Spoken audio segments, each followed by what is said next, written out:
donne de la force à celui qui est fatigué, et il augmente la vigueur de celui qui tombe en défaillance. Bonjour bien-aimés, c'est l'heure de la prière et de la repentance en ce mercredi 18 juin 2025, mi-journée.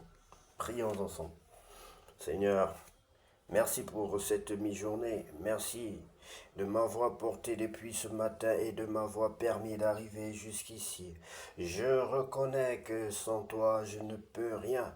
Je t'invite encore maintenant à continuer d'agir dans ma journée, à fortifier mon cœur, à renouveler ma force et à me donner la paix intérieure dans tout ce que je fais. Ta parole déclare dans le livre d'Ésaïe 40, verset 29, il donne de la force à celui qui est fatigué, il augmente la vigueur de celui qui tombe en défaillance. Seigneur, je te confie le reste de la journée, mes travaux, mes rencontres, mes défis. Accorde-moi du discernement, protège-moi de la distraction et garde-moi concentré sur l'essentiel. Si quelque chose m'a troublé ce matin, je le dépose à tes pieds, Seigneur. Si quelque chose m'attend cet après-midi, je te le remets avec confiance. Seigneur, garde-moi humble et aide-moi à faire le bien autour de moi, même en silence. Que ma paix soit un témoignage et que ma joie soit contagieuse. Merci pour ta fidélité. Au nom de Jésus-Christ, nous avons ainsi prié. Amen. Bien-aimés, soyez bénis. Si tu veux recevoir le Seigneur Jésus-Christ dans ta vie comme ton sauveur personnel et ton Seigneur, je t'invite de prendre la position qui honore ton Dieu bien-aimé. Et nous allons t'aider dans la prière, nous allons t'accompagner. Tu vas répéter cette prière après moi, bien-aimé. Seigneur Jésus, je suis un misérable. Seigneur Jésus-Christ, je suis un misérable. Viens au secours de ma misère. Seigneur Jésus-Christ, je suis malade. Viens au secours de ma maladie. Seigneur Jésus-Christ, je suis faible. Viens au secours de ma faiblesse. Je reconnais que je suis un pécheur, Seigneur. Je reconnais que je suis un pécheur, Seigneur. Pardonne-moi. Pardonne-moi sincèrement. Pardonne-moi et oublie mes péchés. Viens effacer mes péchés de devant ta face, Seigneur. Viens laver mes péchés, viens ôter mon péché de devant ta face par le sang de l'agneau. Je te demande pardon. Je t'invite dans ma vie comme mon sauveur personnel et mon Seigneur. Je t'invite dans ma vie comme mon sauveur personnel et mon Seigneur. Prends le plein contrôle de ma vie, Seigneur. Je te demande ces choses au nom de Jésus-Christ de Nazareth. Baptise-moi et remplis-moi de ton Esprit Saint. Baptise-moi et remplis-moi de ton Esprit Saint. Je t'en supplie, Père, au nom de Jésus-Christ. Au nom de Jésus-Christ. Amen. Sois béni, bien-aimé, désormais tu es un enfant de Dieu. Désormais, ne crains plus rien. Sache que le Seigneur est avec toi, parce qu'il a promis que je serai avec vous jusqu'à la fin des temps. Sois béni, bien-aimé, parce que tu as mis la joie dans le cœur des anges. Que cette joie soit aussi la tienne, au nom de Jésus-Christ. Bien-aimé, pour grandir dans la foi, tu dois lire la parole de Dieu tous les jours.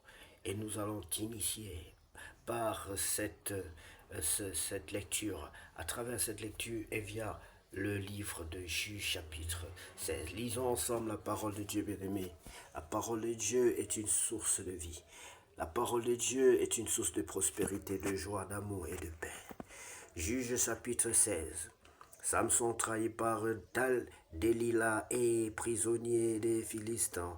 Samson partit pour Gaza, il y vit une femme prostituée et il entra chez elle. On dit aux gens de Gaza, Samson est arrivé ici, et ils l'environnèrent et se tinrent en embuscade toute la nuit à la porte de la ville. Ils restèrent tranquilles toute la nuit, disant, au point du jour, nous le tuerons. Samson demeura couché jusqu'à minuit. Vers minuit, il se leva et il saisit les battants de la porte de la ville et les deux poteaux, les arracha avec la barre, les mit sur ses épaules et les porta sur le sommet de la montagne qui est en face d'Hébron. Après cela, il aima une femme dans la vallée de Sorek. Elle se nommait Dalila. Les princes des Philistins montèrent vers elle et lui dirent, flatte-le pour savoir d'où lui vient sa grande force et comment nous pourrions nous rendre maîtres de lui. Nous le lierons pour le dompter, nous te donnerons chacun 1100 cycles d'argent. Delilah dit à Samson, dis-moi, je te prie, d'où vient, voilà comment la femme a vendu celle qu'elle était censée aimer et prendre comme épouse, comment à cause de l'argent bien-aimé, aujourd'hui on vend les gens. Delilah dit à Samson, dis-moi, je te prie, d'où vient ta grande force et avec quoi il faudrait te lier pour te dompter. Samson lui dit, si on me liait avec cette corde fraîche qui ne soit pas encore sèche, je deviendrai faible et je serai comme un autre homme. Les princes des Philistins apportèrent à Delilah cette corde fraîche qui n'était pas encore sèche, et elle le lia avec ses cordes. Or, des gens se tenaient en embuscade chez elle dans une chambre. Elle lui dit, les Philistins sont sur toi, Samson. Et il rompit les cordes comme se rompt un cordon d'étoupe quand il sent le feu. Et l'on ne connut point d'où venait sa force. Delilah dit à Samson, voici, tu t'es joué de moi, tu m'as dit des mensonges, maintenant je te prie, indique-moi avec quoi il faut te lier. Il lui dit, si on me liait avec des cordes neuves dont on ne se soit jamais servi, je deviendrai faible et je serai comme un autre homme. Delilah prit des cordes neuves avec lesquelles elle le lia, puis elle lui dit, les Philistins sont sur toi, Samson. Or, des gens se tenaient en embuscade dans une chambre et il rompit comme un fil les cordes qu'il avait au bras. Comment une femme peut être si rusée, si mauvaise? Comment elle va pouvoir vendre un homme qu'elle est censée aimer? Delilah dit à Samson, jusqu'à présent tu t'es joué de moi, et voici comment lui aussi joue avec l'onction de Dieu. Il y a des exemples à tirer et des exemples à ne pas tirer, bien aimé. Tu m'as dit des mensonges, je déclare. Si les gens veulent jouer avec vous, bien aimé, jouez avec des parties sensibles, jouez avec votre onction. Fuyez ces gens-là, bien-aimés, fuyez ces gens-là. Tu m'as dit des mensonges, déclare-moi avec quoi il faut te lier. Il lui dit, tu n'as qu'à tisser cette tresse de ma tête avec la chaîne du tissu, et elle les fixa par la cheville. Puis elle lui dit, les Philistins sont sur toi, Samson. Et il se réveilla de son sommeil, et il arracha la cheville du tissu et le tissu. Elle lui dit, comment peux-tu dire je t'aime puisque ton cœur n'est pas avec moi? Voilà 3 fois que tu t'es joué de moi et tu ne m'as pas déclaré d'où vient ta grande force. Comme elle était chaque jour à le tourmenter et à l'importuner par ses instances. Ouais, bien-aimé, l'importuner et tourmenter. La persistance, que ce soit dans la prière ou bien dans des choses qui sont mauvaises, vous voyez que ça a un pouvoir. La persévérance, la persistance, ça a un pouvoir, un grand pouvoir. Comme elle était chaque jour à le tourmenter et à l'importuner par ses instances, son âme s'impatienta à la mort. Il lui ouvrit tout son cœur et lui dit, le rasoir n'a point passé sur ma tête parce que je suis consacré à Dieu dès le ventre de ma mère. Si j'étais rasé, ma force m'abandonnerait, je deviendrais faible et je serais comme tout autre homme. Delilah, voyant qu'il lui avait avait ouvert tout son cœur, envoya appeler les princes des Philistins et leur fit dire montez cette fois car il m'a ouvert tout son cœur.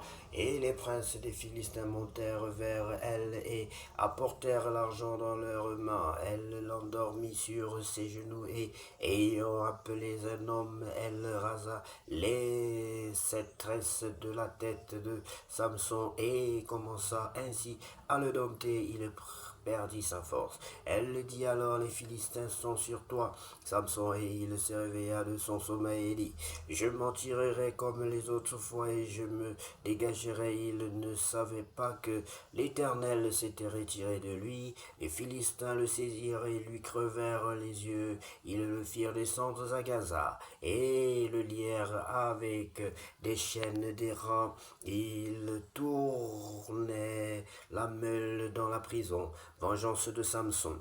Sa mort. Cependant, ses cheveux recommençaient à croître depuis qu'il avait été rasé. Les princes des Philistins s'assemblèrent pour offrir un grand sacrifice à Dagon, leur Dieu, et pour se réjouir, ils disaient, notre Dieu a livré entre nos mains Samson, notre ennemi. Et quand le peuple le vit, ils célébrèrent leur Dieu en disant, notre Dieu a livré entre nos mains notre ennemi, celui qui ravageait notre pays et qui multipliait nos morts. Dans la joie de leur cœur, ils dirent qu'on appelle Samson et qu'ils nous divertissent. Ils firent sortir Samson de la prison et il joua devant eux. Ils le placèrent entre les colonnes et Samson dit aux jeunes qui le tenaient par la main, laisse-moi afin que je puisse toucher les colonnes sur lesquelles repose la maison et m'appuyer contre elle. La maison était remplie d'hommes et de femmes, tous les princes des Philistins étaient là. Et il y avait sur le toit environ 3000 personnes, hommes et femmes, qui regardaient Samson jouer. Alors Samson invoqua l'Éternel et dit, Seigneur éternel, souviens-toi de moi, souviens-toi de moi, souviens-toi de moi, je te prie, ô Dieu, donne-moi de la force seulement cette fois et que d'un seul coup, je tire vengeance des Philistins pour mes 2 yeux. Et Samson embrassa les 2 colonnes du milieu sur lesquelles reposait la maison et il s'appuya contre elle. L'une était à sa droite et l'autre à sa gauche. Samson dit que je meurs avec les Philistins. Il pencha fortement et la maison tomba sur les princes et sur tout le peuple qui était. Ceux qui le fit périr à sa mort furent plus nombreux que ceux qu'il avait tués pendant sa vie. Ça, c'est à souligner aussi, bien aimé. Ses frères et toute la maison de son père descendirent et l'emportèrent. Lorsqu'ils furent remontés, ils l'enterrèrent entre Soréa et Eshtaol dans le sépulcre de Manoach, son père. Il avait été juge en Israël pendant 20 ans. Voilà, bien aimé, une histoire très riche de leçons. Il faut faire attention avec l'onction de Dieu, avec le signe de la présence de Dieu dans votre vie. Vous ne pouvez pas jouer, vous amuser avec les gens qui veulent vous détruire. Ce n'est pas normal. Une personne qui demande d'où te vient ton pouvoir, pourquoi elle te demande pourquoi elle te demande d'où te vient ton onction, pourquoi en faire. Tu sais que la personne veut te détruire et tu es toujours avec la personne. Tu es toujours avec la personne jour et nuit. Mais tu cherches ta mort. Bon, les plans de Dieu sont les plans de Dieu de toute façon. Ce qui est sûr, la Bible dit que Dieu permettait qu'il aime la femme du monde, la femme philistine, pour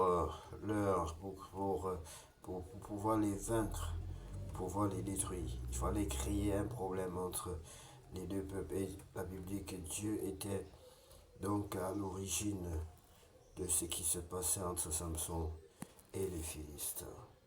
Soyez bénis, bien-aimés. Soyez bénis, que l'Éternel Dieu Tout-Puissant vous bénisse et vous accorde que la gloire de Dieu soit avec vous durant toute cette nuit. Au nom puissant de Jésus-Christ de Nazareth, car lui seul revient la gloire, la puissance et l'honneur pour tous les siècles. Amen. Je sais que tu